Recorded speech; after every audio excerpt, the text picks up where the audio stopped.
Mirëmbrëma shikues të nderuar të Koavizionit dhe të televizionit Arta. Sonte në emisionin PULS do të flasim për shërbimin civil të Kosovës. Në fakt, çka është edhe shërbimi civil, se shpesh po habiten, po e përzin me administratën publike komplete, po ashtu për shkeljet, arriturat dhe shumë gjëra tjera. I kemi thirrur, mund të themi, njerëzit më kompetent apo më kryesor që janë që duhet ta mbrojnë edhe shërbysin civil, shkeljet dhe gjitha tjera që ka bëhen në institucionet e Kosovës do të na tregojnë sonte. Shkëmb Manaj, kryetari i Këshillit të pavarur mbikëqyrës për shërbim civil të Kosovës. Mirëmbrëma zoti Manaj, faleminderit që gjetët kohë të vini në emisionin. Mirëmbrëma, faleminderit për ftesën. Tefik Mahmutaj, drejtor i Departamentit për Administrim Civil në Ministrinë e Administratës Publike. Mirëmbrëma zoti. Mirëmbrëma, mirë se gjetëm. Zoti Manaj, po filloj me juve. Kam shumë pyetje për ju edhe për zotin Tefik, po shkojmë kështu. Këshilli ka 3 funksione nëse s'gaboj, po? Mike gjatë biseda po edhe gjatë emisione, shqyrtimin ankesa të nënpunësve civil, mbikëqyrjen e zbatimit ligjit për shërbim civil, monitorimin e zgjedhjes së nënpunësve dhe drejtues. Çka mund të na thoni se a keni arritur që ta përmbushni të gjitha këto obligime ligjore kushtetuese? Dhe sa ankesa në fakt keni shqyrtuar dhe keni vendosur për to deri më sot? Njëherë pyetja e parë se kanë 3 pyetje brenda. Faleminderit. Këshilli i pavarur mbikëqyrës, ashtu siç thatë edhe ju, i ka 3 funksione të përcaktuara me ligj dhe është institucion i pavarur kushtetues, po ashtu edhe shërbimi civil është kategori kushtetuese sepse është përcaktuar me Kushtetutën e Republikës së Kosovës. Këshilli të 3 funksionet e vetë, edhe shqyrtimin dhe zgjidhjen e ankesave, edhe funksionin e monitorimit dhe të vëzhgimit të procedurave të rekortimit pozitave të nivelit të drejtues, i kryen brenda fateve të përcaktuara ligjore dhe në mënyrën më të mirë të mundshme, sepse kemi një ekip profesionale edhe si antar të këshillit, por edhe si bashkëpunëtor profesional dhe sekretari që na ndihmon në kryerin e këtyre funksioneve. Sa antar ka këshilli? Këshilli i ka 7 antar, të cilët emrohen nga Kuvendi i Republikës së Kosovës me mandat 5 Do të thotë nga Kuvendi emrohen. Nga Kuvendi emrohen pas një procedurës të intervistimit dhe pas një votimit të fshehtë në Kuvendin e Republikës së Kosovës. Mandati i antarëve është 5 vjeçar. Po ju kthehemi pak tek puna juaj që e keni, po flas për numrin e ankesave gjatë këtij viti. Cilat janë shkeljet më të mëdha për nga objekti vendosjes dhe sa keni mundur që të nxjerrni vendime të njëjta, raste të njëjta? Këshilli gjatë periudhës 1 janar 2016 deri 30 shtator i ka rreth 500 ankesa në shqyrtim. Prej këtyre 500 ankesave deri vetëm për 2016. Vetëm për 2016. Prej këtyre 500 ankesave deri me tani janë zgjidhur 400 ankesa. Nuk qenë keni dopt. Jo. Nuk qenë keni kesh, po punojshit edhe kur të shikojmë numrin e landëve që ka bëhet në për institucione, nuk qenë keni bashkë për kritikë. Për njoftimin e juaj dhe të opinionit publik, Këshilli i pavarur mbikëqyrës gjitha vendimet i nxjerr brenda afateve ligjore është i vetmi institucion bazë të vlerësimit edhe gjykatave dhe të partnerëve ndërkombëtar që Këshilli është i vetmi institucion në Republikën e Kosovës që në gjitha rastet vendos brenda afateve të përcaktuara me ligj. Ne kemi vendosur deri tani për 400 ankesa, për 100 ankesa jemi në procedurë të shqyrtimit edhe të zgjidhjes. Prej tyre shkeljet më të mëdha janë në procedurat të rekrutimit në shërbimin civil, por ka edhe shkelje tjera që kanë të bëjnë me ndërprerjen e marrëdhënies së punës, vlerësimin e punës dhe shkelje tjera. Një shumë. Zoti Tefik, çka është duke bërë Ministria e Administratës Publike, gjithsesi departamenti ju për ngritjen e kapacitetit pra në shërbimin civil dhe monitorimin, shkeljet që janë duke u bërë? Pra, sa po mund ju si departament të ndihmoni që të ngriten në aspektin ligjor, por edhe në shumë të fusha tjera? Fillimisht më lejoni të bëj një kronologjikë ndarje në nënpunësve civil, sidomos me aprovimin e ligjit për shërbimin civil nga viti 2010. Tani me ligjin e ri të shërbimit civil, nuk është me ajo trup e në punësve që është konsideru deri në atë kohë që ishin dikon rreth 7-8.000, tani kemi një numër më të vogël në raport këtij numri sa i përket trupes së në punësve civil, shërbimit civil. Andaj kjo trup e në punësve civil, që e përbën shërbimin civil, janë ata në punës të cilët kryejnë, zbatojnë politikat e shërbimit civil dhe njëkohësisht sigurojnë zbatimin e procedurave të rregulla ligjore në të gjitha institucionet e nivelit qendror dhe lokal. Këtë kuadër, ligji për shërbimin civil është një ligj, mund të themi, shumë afirmativ dhe është konkurrues edhe me vende tjera evropiane dhe ka saktësisht ka precizuar të drejtat dhe obligimet e në punësve civil.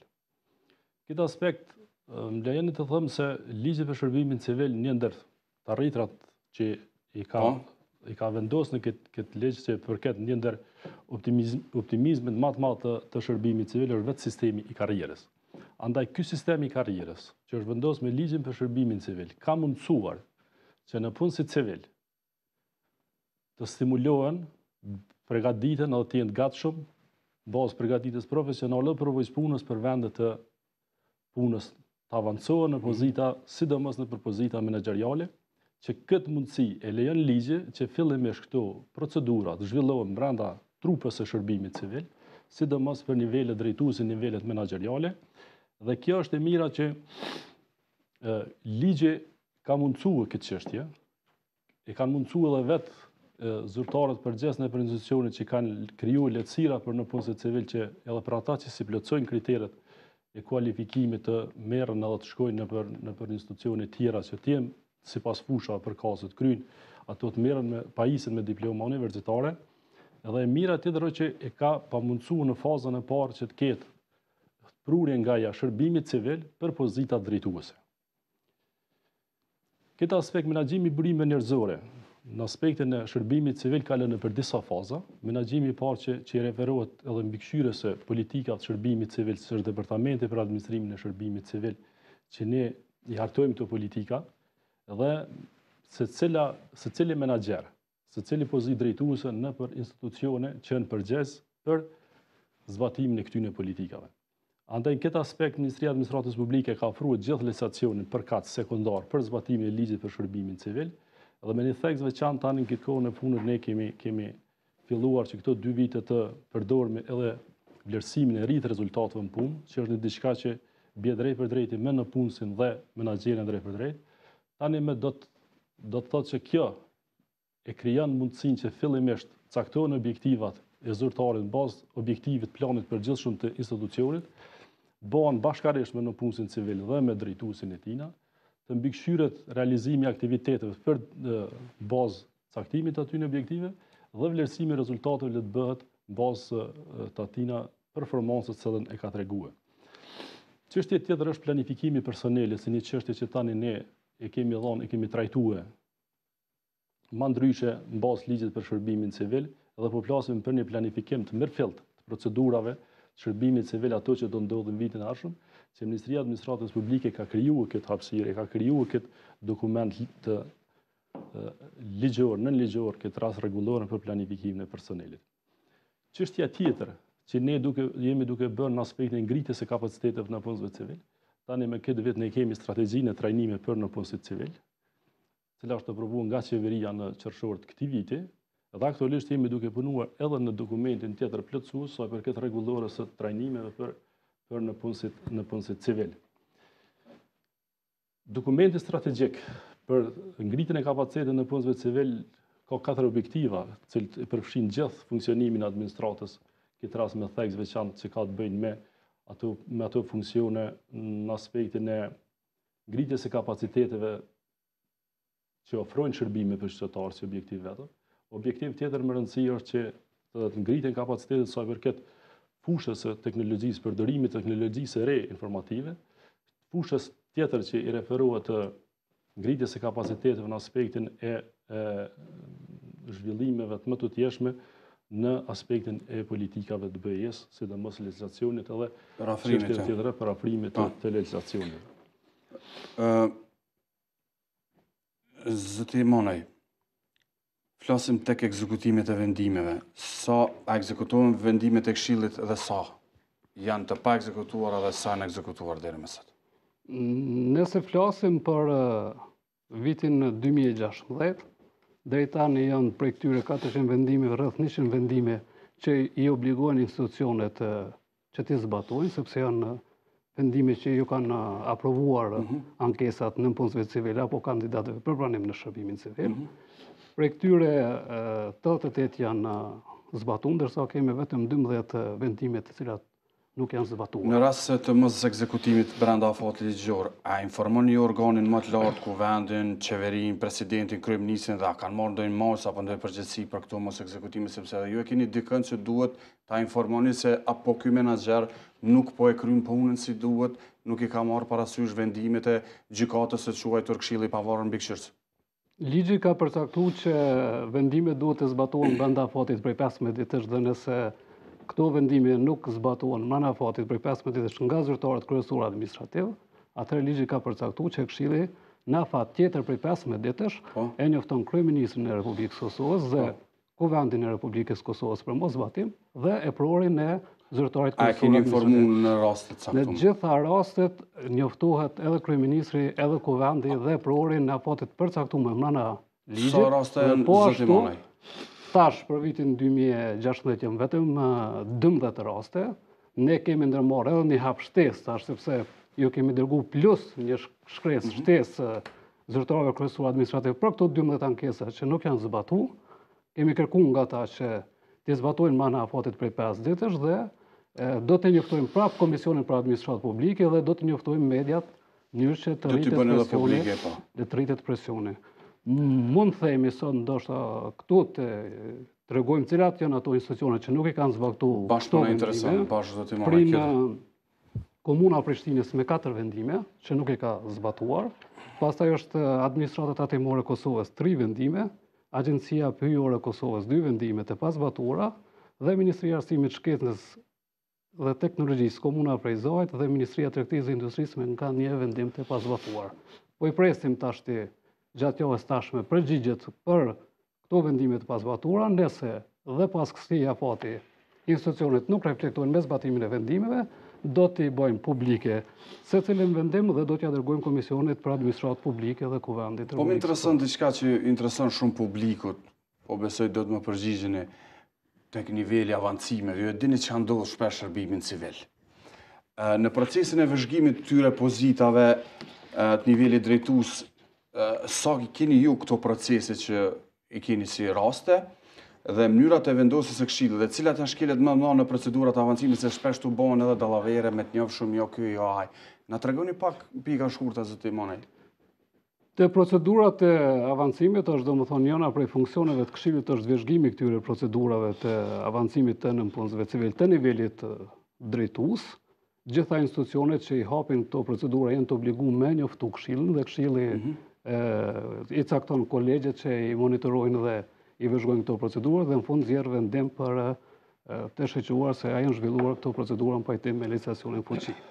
Gjatë 9 mujorit të parë të vitit 2016, ne kemi vëzhguar 125 procedurat të avancimit të pozitave të nivelit drejtues dhe prej tyre për 59 pozita kemi nxjerrë vendime që i kemi aprovuar sepse janë zhvilluar në pajtim me rregullat dhe parimet e ligjit për shërbimin civil, ndërsa i kemi anuluar 66 procedura, sepse kemi konstatuar se këto procedura janë zhvilluar në kundërshtim me legislacionin e shërbimit civil. Do të thotë mbi 50% të procedurave të avancimit gjatë 9 mujorit parë 2016 janë anuluar prej Këshillit sepse janë zhvilluar në kundërshtim me rregullat dhe parimet e legislacionit të shërbimit civil. Mirë shumë.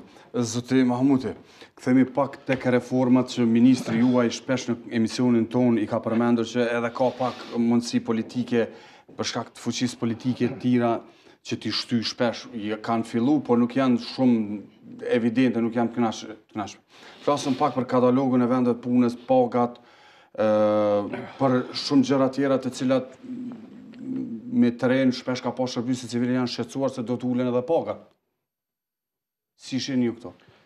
Po, Mund të themi që ndoshta këto 2 vitet e fundit ndoshta paraqesin një ndër rezultatet më të mëdha në reformën e administratës publike, sidomos në shërbimin civil, me theks veçantë ne vjet aprovuam strategjinë për modernizimin e administratës publike, me një theks veçantë me një objektiv ku i referohet të politika dhe zbatimit të përgatitjes për shërbimin civil në reformën e shërbimit civil. Gjithashtu ne vitin e kaluar filluam të përdorimi sistemin e menaxhimit burime njerëzore, i cili është krijuar nga Ministria e Administratës Publike dhe menaxhohet nga Departamenti i Administrimit të Shërbimit Civil. Po. Kjo është një qasje e re e cila deri më tani nuk ka ekzistuar dhe tani më është e shtrim gjitha institucionet e administratës publike dhe përdoret nga gjitha institucionet. Edhe është pasi një mjet i mirë i cili realisht pengon ndërhyrjet e mundshme. Në çfarë forme na shpjegoni ky sistem SIM-BN 1 që po quhet? Çka është i mirë, pse është i mirë? Po tani sistemi, jo vetëm kjo, po gjitha sistemet elektronike kanë përparësim për shkak se ato veprojnë në kohë reale, nuk lejojnë mundësi të përdorimit të matutjeshëm ose të kthimit procedurave që ndoshta kanë mujtë ndodhen më herët. Tani me gjithçka fillon prej marrjes aprovimi Ministrinë e Administratës Publike përmes këtij sistemi dhe zhvillimi procedurave të matutjeshme zhvillohet në bazën e këtij sistemi. Tani kjo ka lehtësuar shumë procesin e punës në administratën publike në shërbimin civil. Po përmend vetëm 3 elemente që i ka domon ky sistem që lehtëson. E para është që përmes këtij sistemi lehtësohet së drejt për drejti çështja informimi i nëpunësve civil, që kanë mundësi të informohen drejt për drejt mirë rrjedhat e shërbimit civil, çohen në konkurse të cilat ndodhin në shërbimin civil, të informohen për trajnimet të cilat do të bëhen në shërbimin civil. Po edhe të shkarkojnë çdo zyrtar secili zyrtar, edhe të shohin përmes këtij sistemi do mund të shkarkojnë edhe dosjet e tyre fizike që ne kupton që e shkarkon shumë punën e zyrave të personelit dhe e ka një rëndësi shumë për shkak se e eliminon qarkullimin e dosje fizike, i ruan shpenzimet se është një kosto shumë e madhe e shpenzimet saj përket të marrjes aprovimit siç ka qenë më përpara, X institucionet është dashur dorëzojnë kërkesa të Ministrinë e Administratës Publike të marrin aprovimin.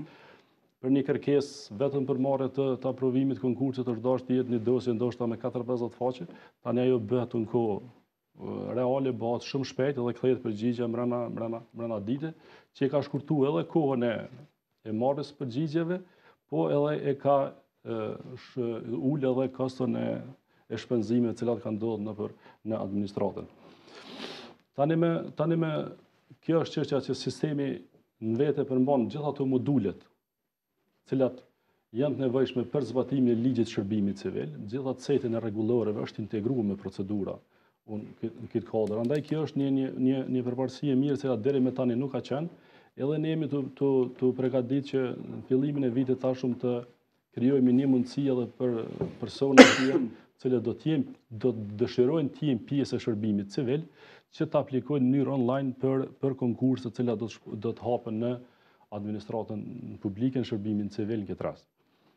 Edhe me një synim të ardhmen që mas ne do mund të kemi edhe procese tjera të kontrollit saj përket çështjes së konkurseve, zhvillimin aty në procedurë. Se problemet më të mëdha në konkurse. Tani përmes këtij sistemi monitorohet edhe çështja e procedurave tjera, për shkak se përmes këtij sistemi vendosen komisionet vlerësuese në për secilin organizat, shifet numri aplikantëve që kanë aplikuar, edhe është një gjë e mirë që ne tash e monitorojmë, i shohim prej qendrës kështu, për shkak se është e pamundshëm në aspektin fizik të shkohet në secilin institucion të monitorohen çdo lloj aty procedura në punësve civil cilat ndodhen.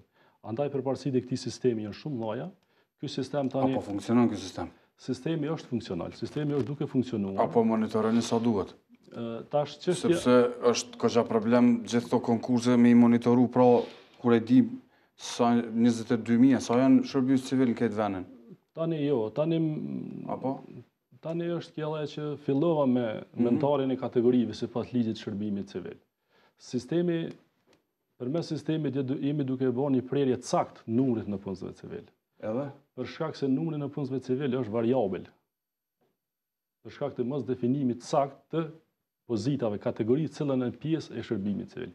Tani përmes sistemit ne i kemi vendosur se cilin në punë civil, jemi duke i vendosur tash jemi në fazën përfundimtare ku jemi duke i bë prerjen sakt edhe mbi numrin e këtyne në punësve civil që vetëm përmes sistemit e vojmi, edhe përmes këtij sistemi gjenerohet edhe paga në të ardhmen për gjithë. Kush është shërbim civil, zoti Mamuti? Na thoni, mos shkojmë pak në gjëra që mund të jenë pak abstrakte për shikuesin. Kush është shërbim civil në Kosovë? Sa është numri shërbimësve civil në Kosovë? Po, të gjithë ata që ofrojnë pasi thatë ndarjen shërbime administrative trajtohen në punë civil. Edhe kjo trupe në punësve civil është dikun rreth 17.000. E 700 tani me raportin e fundit ne kemi dikun 16.800 që janë të bazë dhonave që ne ka ndërzuar institucionet. E thashë edhe më herët deri me tani përmes sistemit kemi mujt me gjeneru këtë raport, po mendojmë që vitin ardhshëm ne do të kemi të sakt numrin në punësve civil, falë dhonave që do të vendosen në sistem, edhe gjërave të tjera cilat institucionet janë duke i bën krahas kërkesave cilat do i ka parashtruar Ministria e Administratës Publike për secilin në punës civile. Po vetëm pak shumë.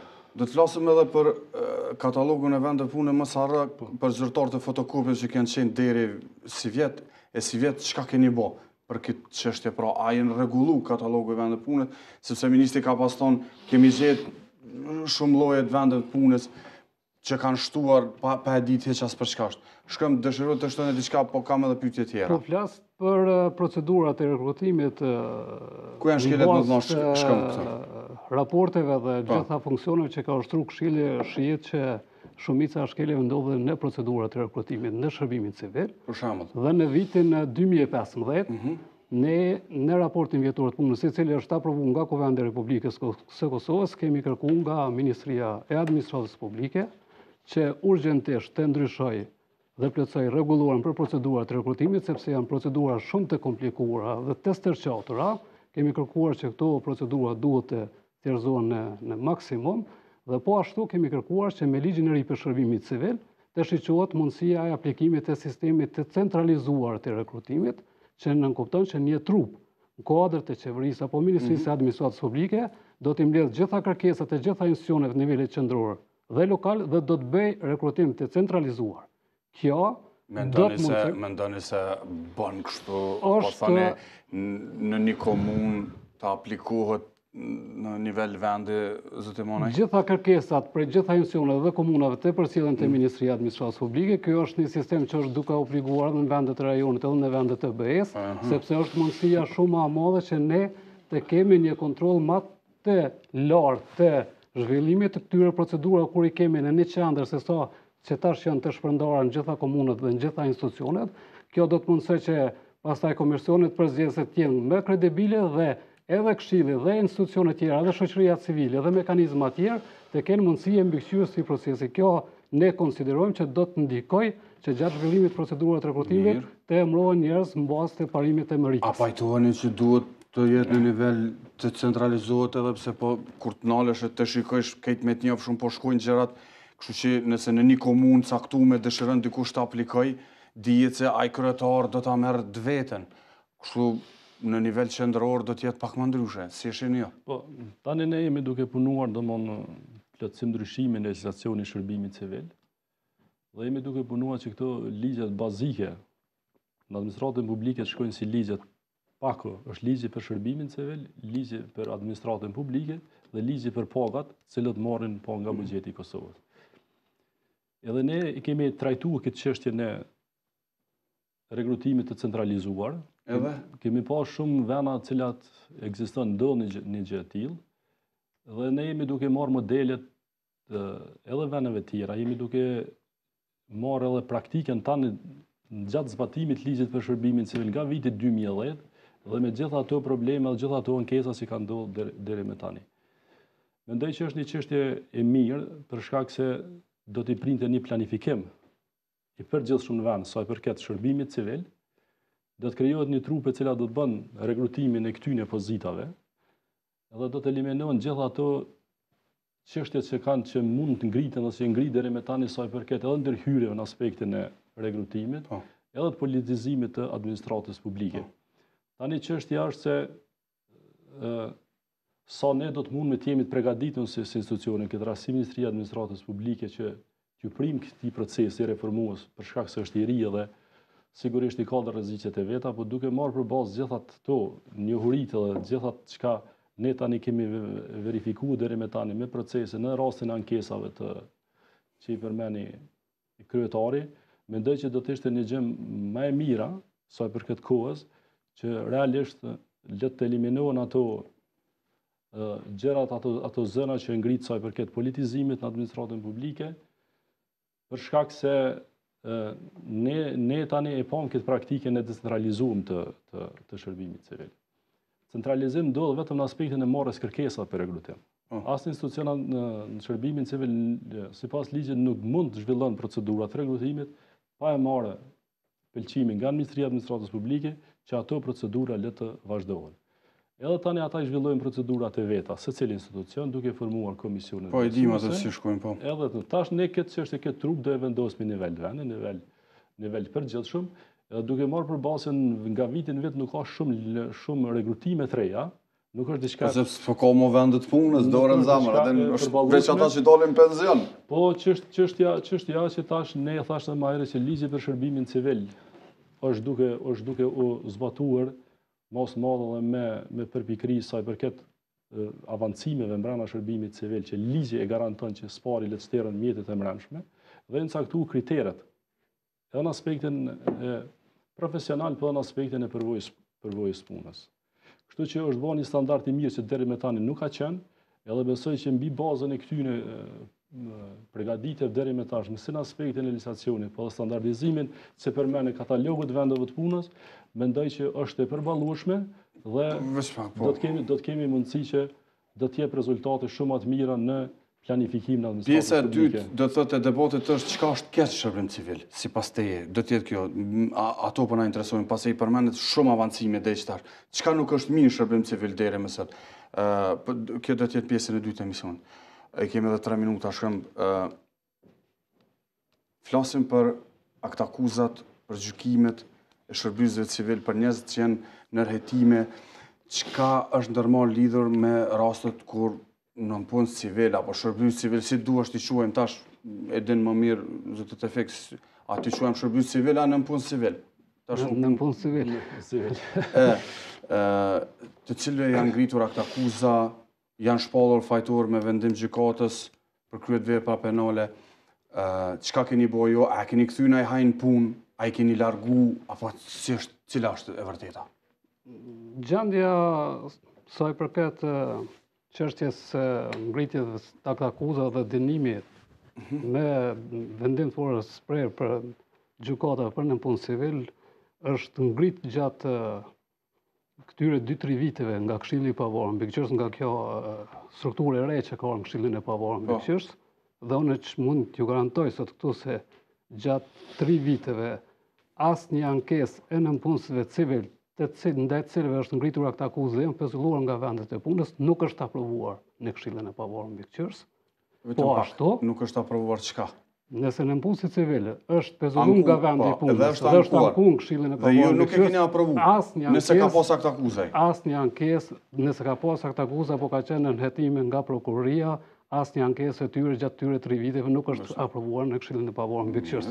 Përveç kësaj, Këshilli i Pavarur Mbikëqyrës në procesin e monitorimit të institucioneve, pjesë të përkësorit të monitorimit e ka këtë çështje të theksuar sikur të ngritur në nivel të lartë, dhe në gjitha rastet që ka vërtetur që në institucione punojnë në punë civil, ndaj cilëve është ngritur aktakuzë, ka kërkuar nga institucionet që automatikisht ata të pezullohen, po ashtu ne kemi gjetur raste edhe të nënpunësve civil të cilët kanë qenë të dënuar me aktgjykim të formës shprehur për vepra të penale të shpërdorimit të tyre zyrtare dhe për vepra tjera penale të rënda që është trafikimi me qenie njerëzore dhe të cilat kanë vazhduar të punojnë në ato institucione. Ne kemi kërkuar nga institucionet që automatikisht këtyre nënpunësve civil të ju ndërpritet. Sa numër zoti kryetar? Në bazë të vlerësimeve tash ne kemi pas 2016 sa është numri që kanë aktakuza dhe që janë dënuar.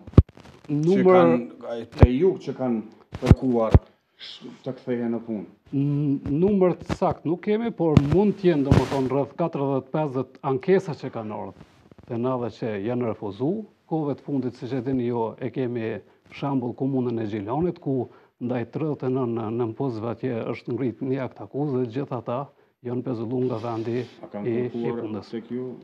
Ka prej tyre që kanë filluar tash të sillin ankesat, por çka është më rëndësish të theksojmë është që Këshilli ka kërkuar edhe nënpozë civil, të cilët punojnë dhe të cilët janë të dënuar me vendim të gjykatës, me vendim të formës prerë, qoftë për shpërdorim detyrë zyrtare, qoftë ka pas edhe çfarë rasti tjetër, po? Çfarë rasti që ndërpritet automatikisht marrëdhënia e punës. Mirë shumë.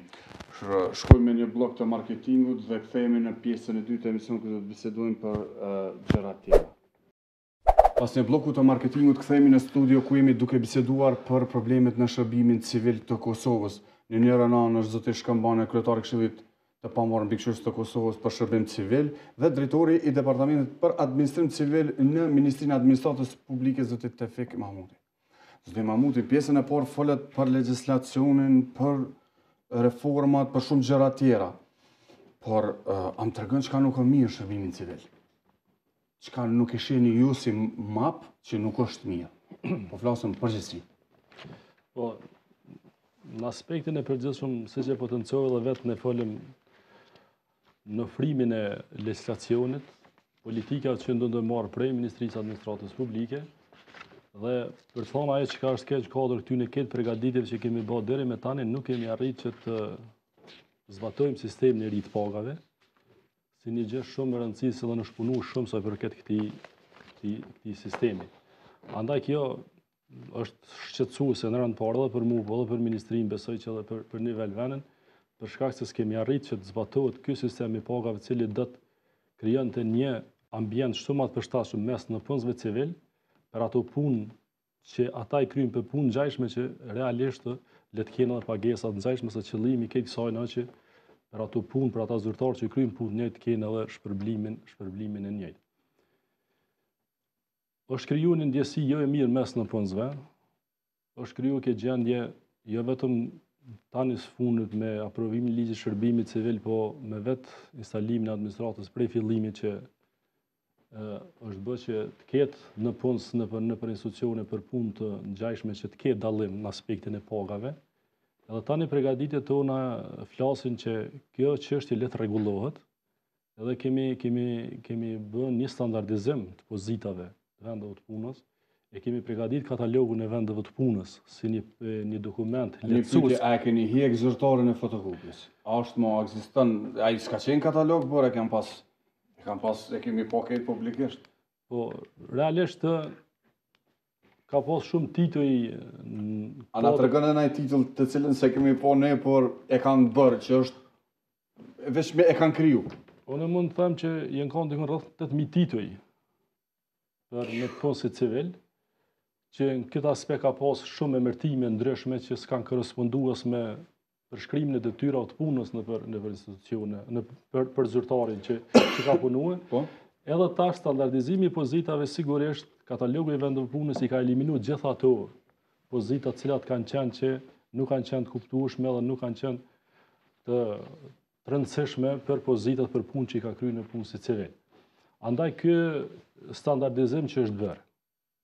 Kemi bërë klasifikimin për 14.830 në punë civil, që i bje për 96 institucione, edhe është një numër i vogël institucioneve cilat nuk i ne kanë dërzuar. Ata nuk e ninë edhe vetën shërbis civil, ndoshta këtu është edhe një problem, bashkëdesha për juve dyve të di institucionet e pavarura shpesh thuhet se ata nuk dëshirojnë të bashkëpunojnë me juve dhe thonë se ne jemi të pavarur, po edhe punëtor duhet të kemi pavarur, po flas për nëpunësit civil, jo për ata të zgjedhërit e tyre. Çka është? Si duhet jetë? Edhe sipas juve dhe sipas juve. Po çështja se ata deri me tani, deri në kohën ku ne po flasim për procesin e klasifikimit, ata i kanë nështruar kërkesave tona dhe çdo kanë bërë kërkesa në Ministrinë e Administratës Publike për rastin e rekrutimeve të reja, kërkesave për aprovimin e pagave, shtesave, që ata janë trajtuese në punë civil, madje edhe në ligjet e tyne përmenet që kategoria e cila nuk është emëruar me zellën, domthon kanë statusin në punësit civil. Edhe në këtë aspekt ne kemi trajtuar ashtu, edhe kemi dërzu të ta kërkesa që ata të lehtësojnë këtë proces, që kryet procesi klasifikimit në vendin punës për gjithë në punësit civil.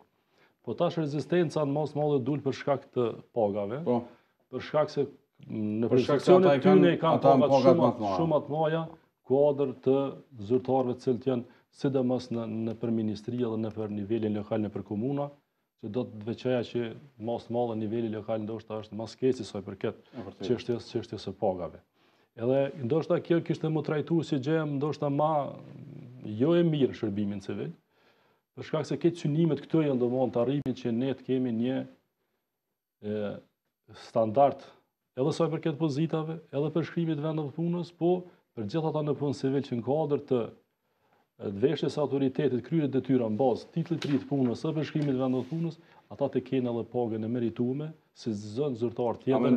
Doni të thoni që një zyrtar ligjore, mora shembull, në një komunë dhe në një institucion duhet ta ketë pagën e njëjtë, nëse është shërbim civil. Po e mora një shembull. Po tani ne në bazë katalogut dhe klasifikimit, gjithë ata në punë se klasifikohen atë kategori. Se edhe të kategoria e zyrtarëve ligjori kemi 3 kategori. E mora shembull kështu. Po qëllimi jon ka qenë ato që në secilin institucion, ai në punë se ka statusin në punësit civil, le të paguhet në atë gradë që është klasifikuar një zyrtar në qoftë nivelin lokal, qoftë ministri, qoftë në agjencion.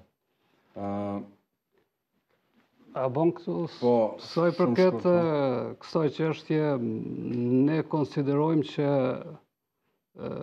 duhet të ekzistojë një pavarësi brenda kategorisë në punësve civil tek institucionet e pavarura, sepse ato ja ka garantuar edhe ligji, mirë po duhet të kategorizohen se cila pozita të në punësve civil brenda institucioneve të pavarura duhet trajtohen si më specifike.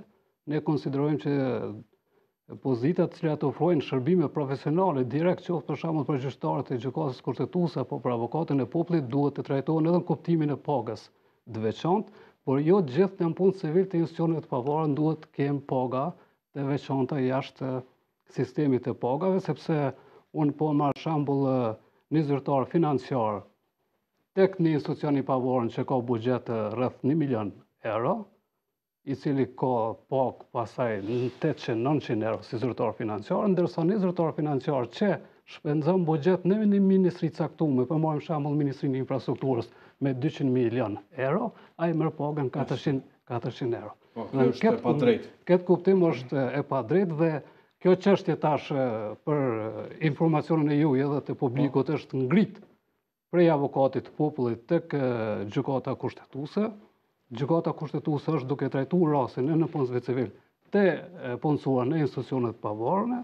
Tash po presim aktgjykimin e gjykatës kushtetuese dhe varësisht prej aktgjykimit ne jemi të obliguara që të E kam një pyetje për ju, a ka raste kur Këshilli për ankesa me objekt të njëjtë keni marrë vendime të ndryshme? Shiqoni, unë me përgjegjësi të plotë them jo vetëm për këtë vit, por për gjatë 3 viteve sa ekziston domethënë kjo përbërje e Këshillit, kemi nxjerrë rreth 2000 vendime vetëm në funksion të ankesave. Dhe unë me përgjegjësi të plotë them që për asnjë rast nuk ekziston Këshill për këto vendime që për çështje të njëjta janë marrë vendime të ndryshme. Ne jemi të gatshëm, jemi të hapur, gjitha rastet mund t'i ofrojmë. Ja, kam një ankesë. A jeni të njoftuar me ankesën dhe kërkesën nga nënpusit civil të MT-s me siguri Ministrisë Transportit se të gjithë ekzaminerët me akte emërime pa afat janë transferuar dhe në vend të tyre janë marrë punës me kontratë mbi vepër, si është e vërtetë dhe çka duhet ndërmarrë apo vendosur për këtë? Çështjen e ekzaminerëve të atje jemi domethënë të informuar. Ka qenë çështje e licencës, të kalimit të licencës këtyre ekzaminerëve që është kriter për me ushtrua detyrë. Këto raste janë në trajtiment dhe nuk kanë përfunduar në Këshill.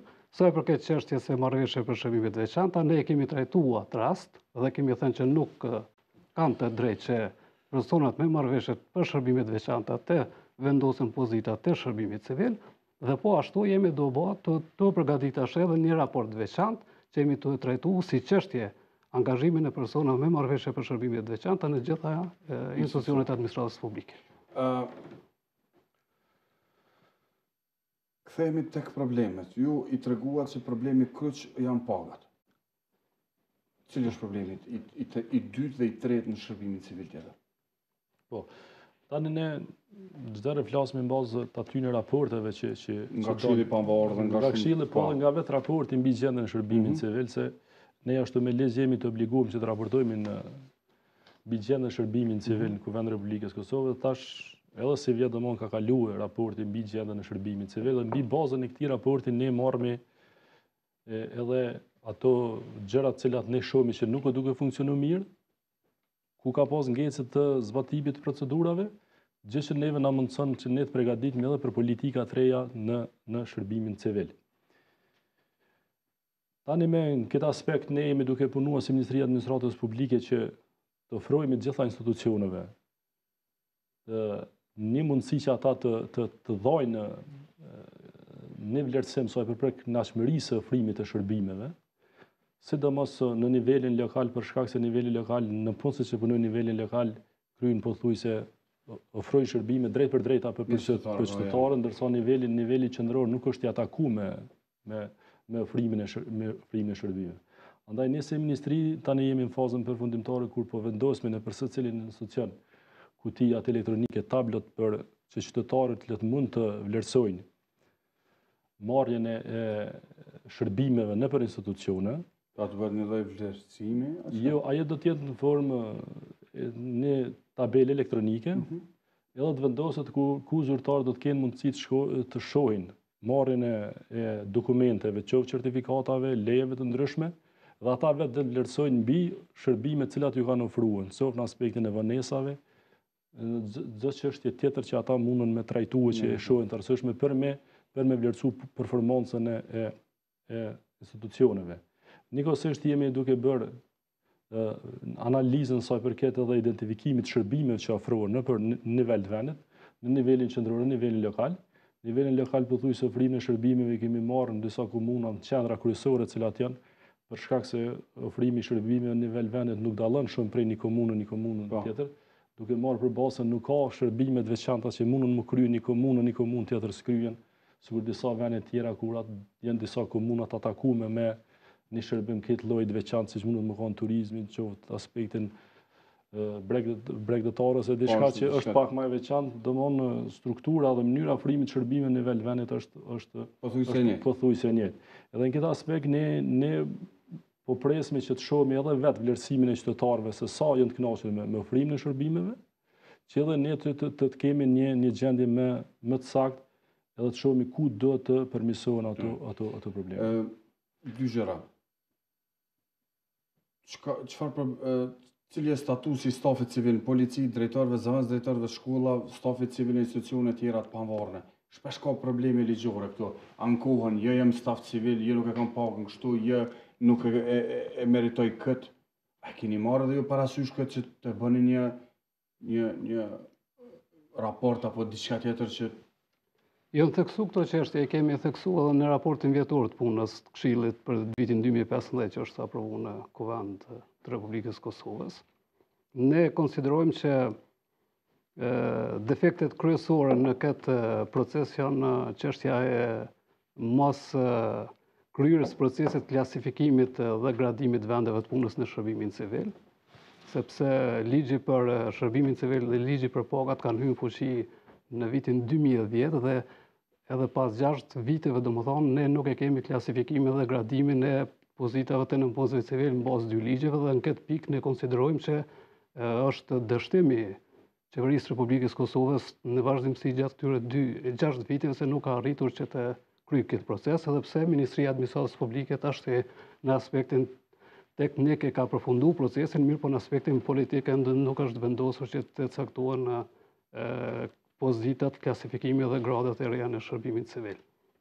Kjo pastaj ka ndikuar edhe në çështjet e trajtimit të disa kategorive brenda shërbimit civil, sepse janë ngrit dilemat a kanë statusin e nëpunësit civil apo jo, që janë stafi civil në policinë e Kosovës, pastaj drejtorët dhe zëvendës drejtorët shkollave dhe këto tjerat.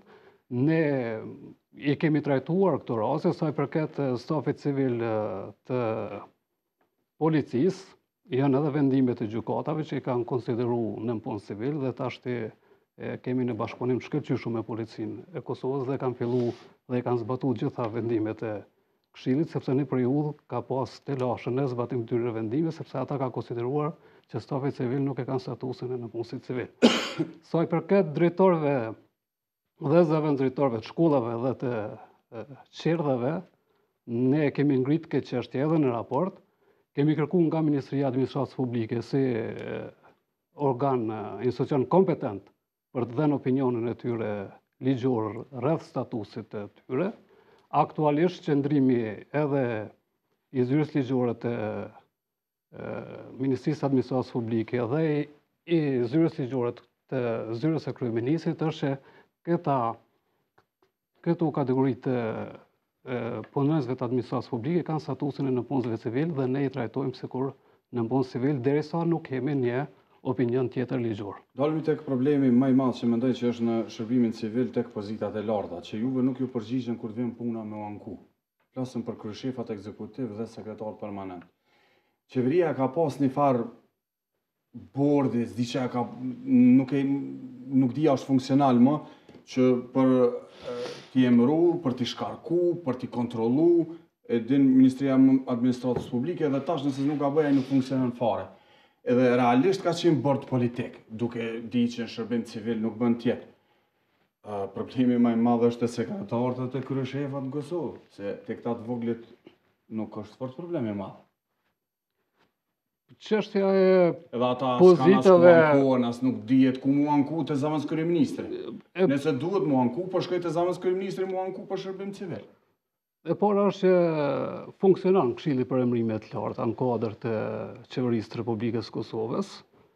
Çështja e kompetencave të Këshillit sa i përket procedurave të emrimit pozitave të nivelit të lartë drejtues është hequr e drejta e Këshillit që t'i vëzhgoj këto procedurat për zgjedhjes tyre, kompetencë cilën e ka te pozitat e nivelit drejtues, mirë po tash ne jemi në proces të fillimit të iniciimit të kërkesës për plotësim ndryshim të ligjit për Këshillin e Pavarur Mbikëqyrës, cilin do t'ja përcjellim Komisionit për Administratë Publike të Kuvendit të Republikës Kosovës, dhe njëra prej çështjeve që në plotësim ndryshim kemi kërkuar që të hyjë është që Këshilli t'i vëzhgoj procedurat e përzgjedhjes së pozitave të nivelit lartë drejtues. Vetëm edhe procedurat apo edhe te çështja ankesa pse me u anku për shembull një kryeshef ose një sekretar në qeveri, pse duhet me u anku? Pse s'keni kërku ju që të jetë pjesë e Këshillit Pavarur Mbikëqyrës që është më i pahandshëm se sa stafi politik ti merr parasysh këtu?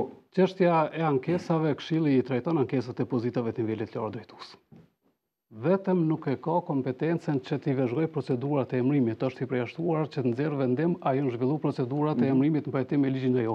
Por ankesat për këto procedura i trajtoj ple. Dhe mund e kthen vendin e punës? Dhe Këshilli kthen vendin e punës, janë lënë se konsideron që janë bërë shkelje të procedurave të emrimit për njoftimin e juaj. Ne në këtë pikë tash kemi një bashkëpunim shkëlqyeshëm edhe me prokurorinë e shtetit.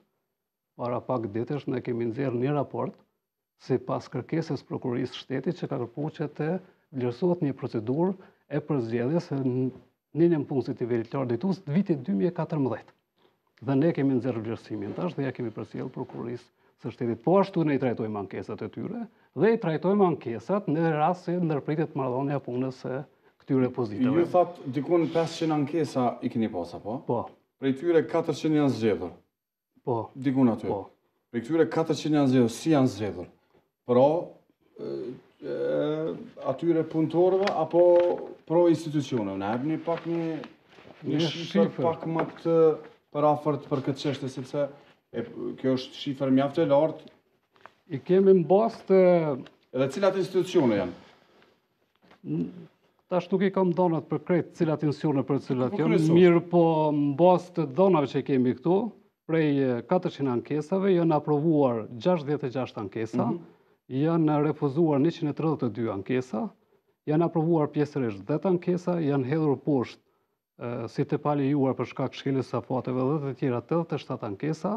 Këshilli është shpallur jo kompetent në 23 raste.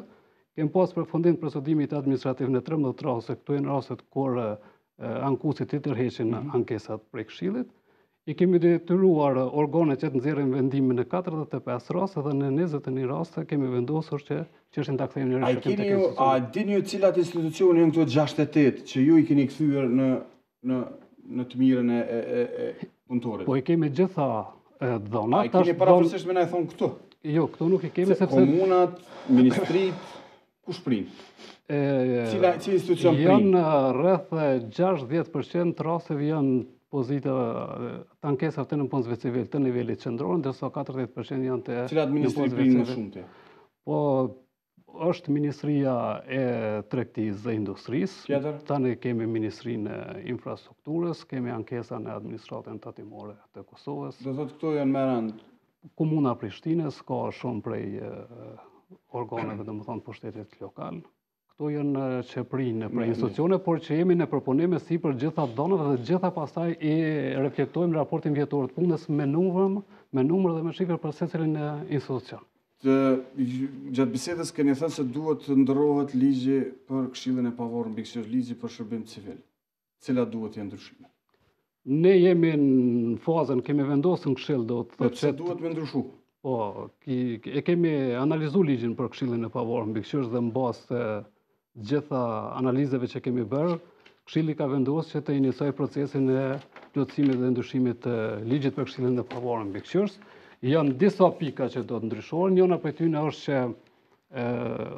duhet të jepet e drejta Këshillit që të merr pjesë në procedurat vëzhgimit të pozitave të nivelit lartë drejtues, sepse ne konsiderojmë që padrejtisht Këshilli nuk ju ka jap kjo e drejtë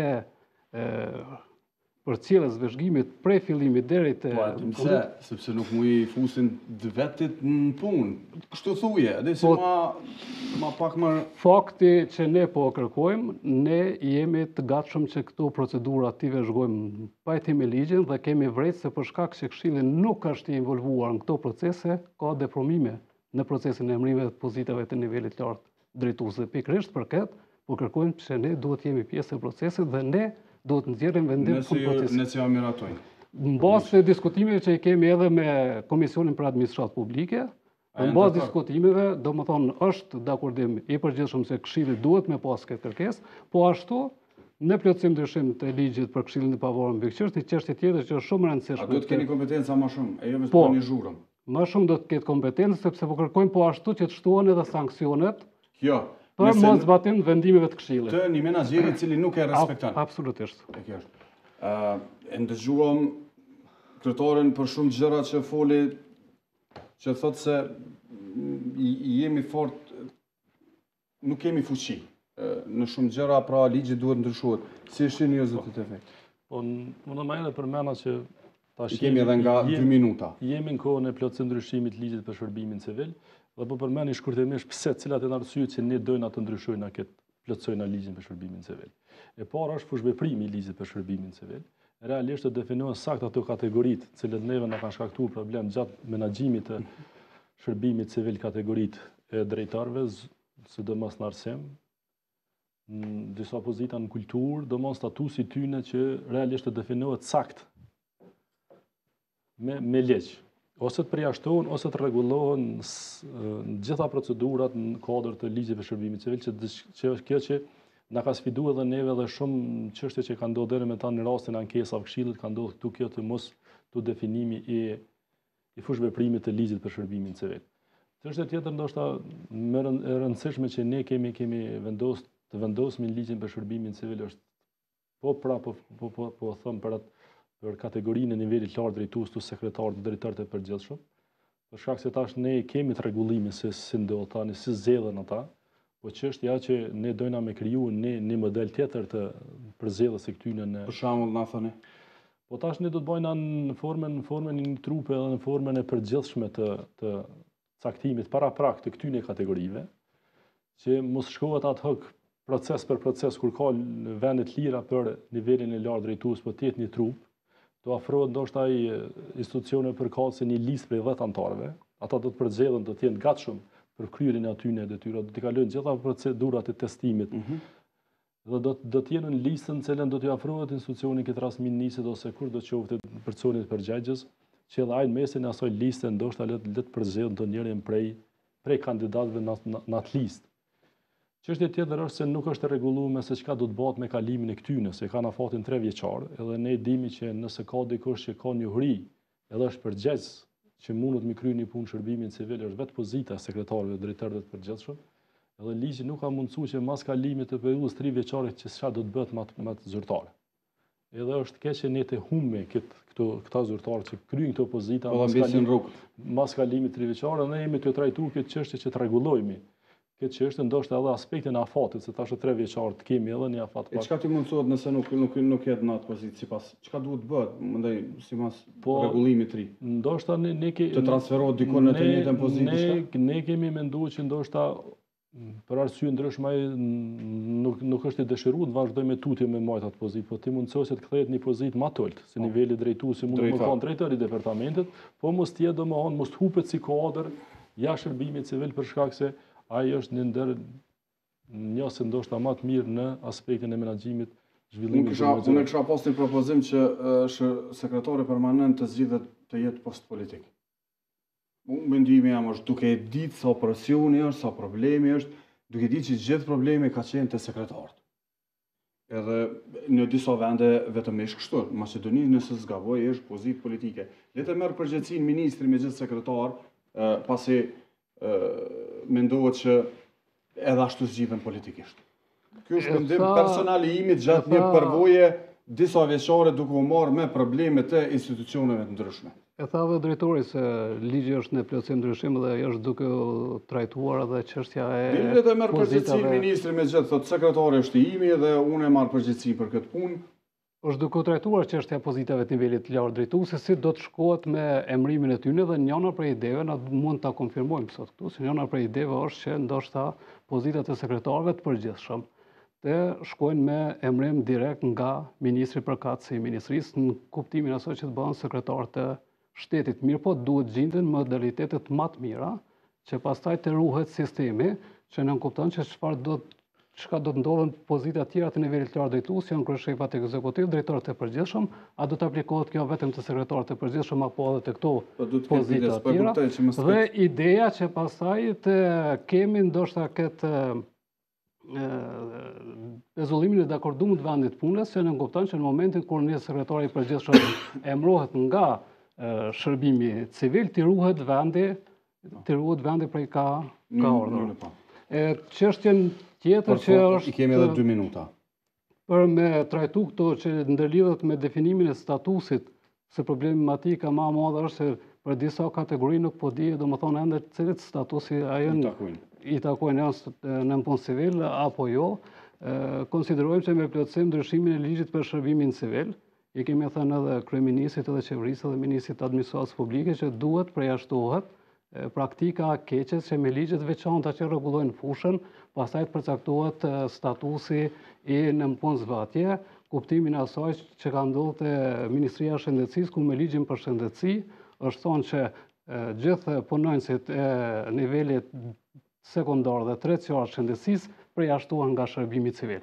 Ne konsiderojmë që heqja dhe hyrja në shërbimin civil me ligjet veçanta është praktike keqe dhe konsiderojmë që kjo duhet të definohet vetëm me ligjin për shërbimin civil, se cilat kategori do të jenë pjesë e shërbimit civil dhe cilat nuk do të jenë pjesë e shërbimit civil. Kjo pastaj do të ndikojë që edhe Ministria e Administratës Publike të bëjë një riorganizim të brendshëm, sepse aktualisht e ka departamentin e administrimit të shërbimit civil, por nuk ka një departament tjetër që i trajton pjesën tjetër të punojësve të administratës publike që janë rreth 60.000 tjerë.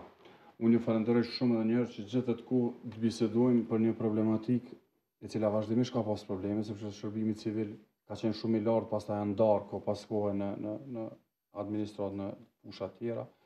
Falenderoj edhe njërë që gjithë të kohë të bisedojmë dhe të na i dhani shifra, statistika, probleme, defekte edhe nga ona juaj, po edhe nga ona juaj për punën që bëni. Falenderoj. Ju falenderoj. Shumë të nderuar, kaq ishte sa i përket diskutime për nënpunësit civil, problemet të arriturat në këtë fushë. Falenderoj vëmendje dhe natën e mirë.